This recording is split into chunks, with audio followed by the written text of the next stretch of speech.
Alrighty. Whoa, hey, I've seen this before somewhere. This is Jerry Diamond with How to Get Out of Babylon. If you're listening to this, you are the remnant. Yeah. Danger is cold in Nunavut, wherever that is. Kugaruk Nunavut. Iqaluit. I want to say something about your Inuits up there. If you ever read one of the most fascinating books I've ever read was People of the Deer, Farley Mowat.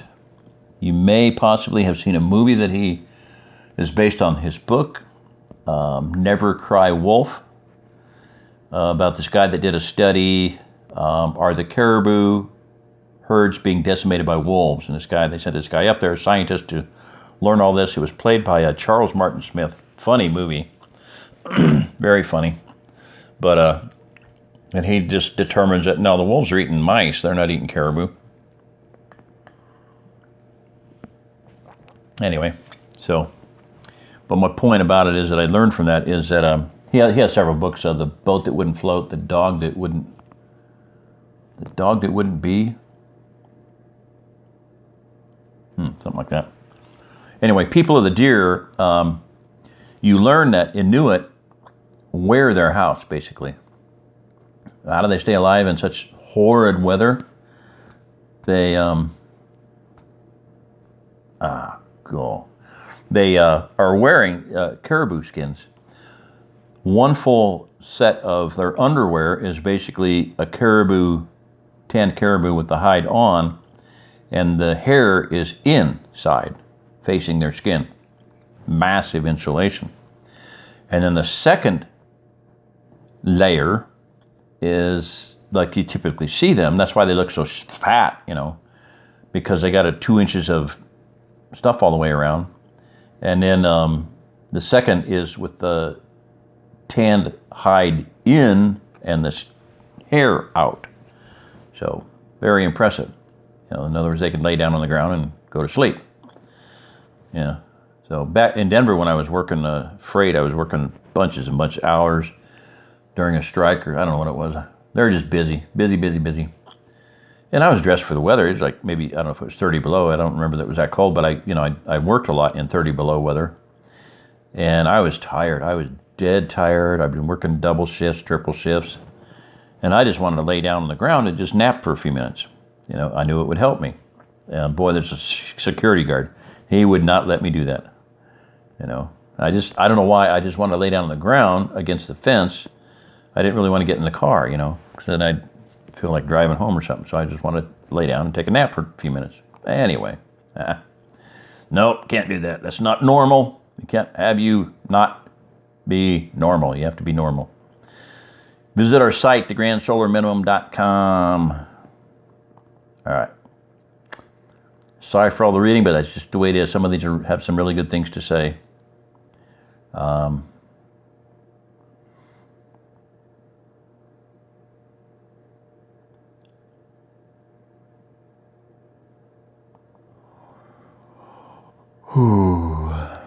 The mid-17th century was one of those called the Maunder Minimum. Temperatures were low enough to freeze the Thames River on a regular basis and freeze the Baltic Sea to such an extent, an entire sea, that a Swedish army was able to invade Denmark in 1658 on foot by marching across the sea ice. Wow, what a wonderful thing to do. It's cold. Entire civilization come to an end. Let's go invade somebody and kill them while we have the chance. Yeah. Wonderful. So, now you do have odd things going on. The cooling is not uniform. While areas of Europe chilled during the Maunder Minimum, other areas such as Alaska and southern Greenland warmed correspondingly. So, and there's what I've mentioned this before in another video, but there is what they call whoever named it, I don't know. I can't tell you right off the bat right now. The Armageddon line. Basically, you take a line and you drive right across the United States from coast to coast. And don't be north of that. Or if you're north of that, you're in for some bad weather. And if you're south of it, they're probably going to get cooler, but not terribly much cooler. So, and that's if nothing else changes. That's all things being equal, okay? Ceteris paribus, all things being equal.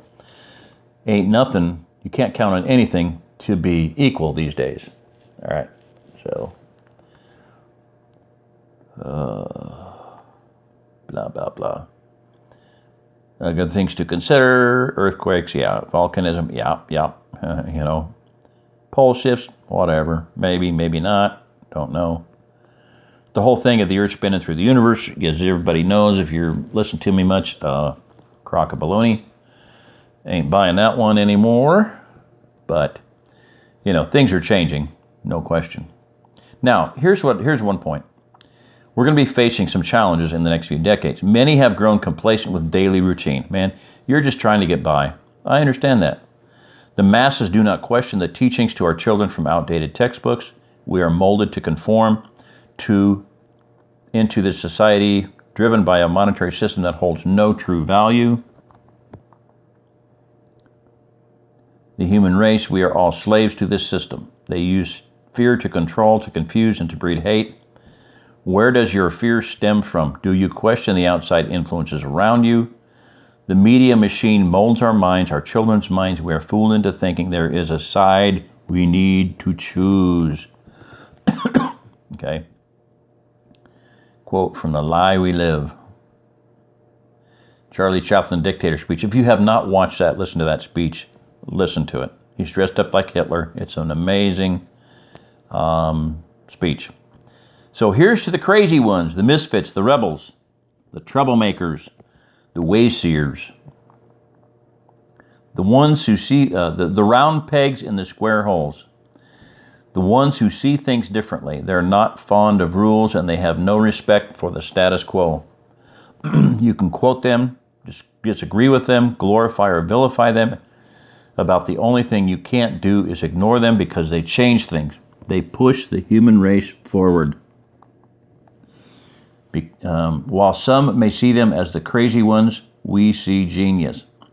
Because the people who are crazy enough to think they can change the world are the ones who do be crazy. Grand solar minimum. If you don't get anything out of these videos, that's worth the price of admission. Har har. And that's what I'm doing. You know, I'm trying to change the world. I believe we should change the world. I believe that we should have vision, see the future, and change it. Okay? That's just the way it is. You know, we're created in the image of Yahweh, and we're supposed to be, changing things. So, okay, I got the solution for my problem here. I had it in my, not my hot little hands, but I had it here already figured out, I think. I'll try this. There we go. Boy. Not. Okay. So much for that one. So anyway, moving along. Reduced energy from the sun. I'm not going to, this is just all, do your own research. Okay. Let me see if I want to.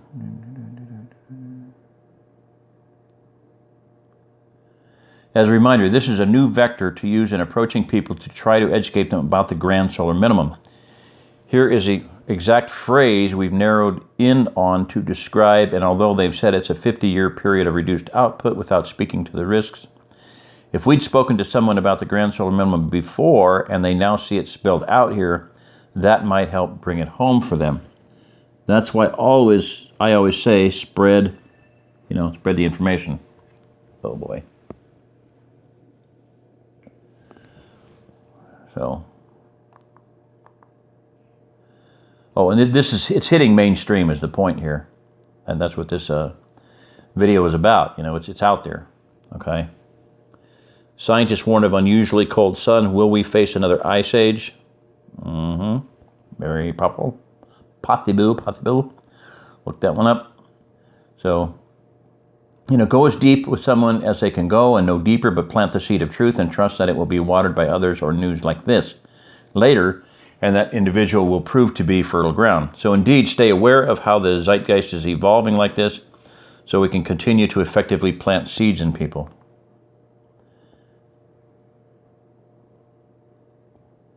And there's 2 links for IB Times and Fox News actually talking about, the idea of it's cooling, watch out, get ready for it. All right. So, and it's tied in with the geoengineering and global cooling via volcano language that developed last month. There's another link, livescience.com. Sun cooling versus global warming is the title of this video. The showdown begins in 2020. Okay.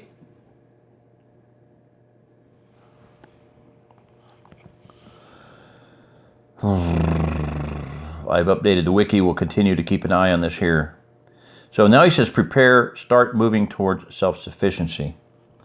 And that is exactly what I'm going to do. And he talks about a couple different things here. Wiki Ice Age Farmer, take a look at that. Buy silver. Yeah, right. No, actually, silver, 5% off, $9.999. I would definitely get silver to make colloidal silver with. Very, very powerful antibiotic. Iron Edison batteries, 5% off, blah, blah, blah, blah, blah. Okay, so I'm going to pause this one here, and then I want to start with auto socket. I want to set this up a little bit better and change my battery in my phone. So, without further ado, this is Jerry Diamond. If you're listening to this, you are the remnant.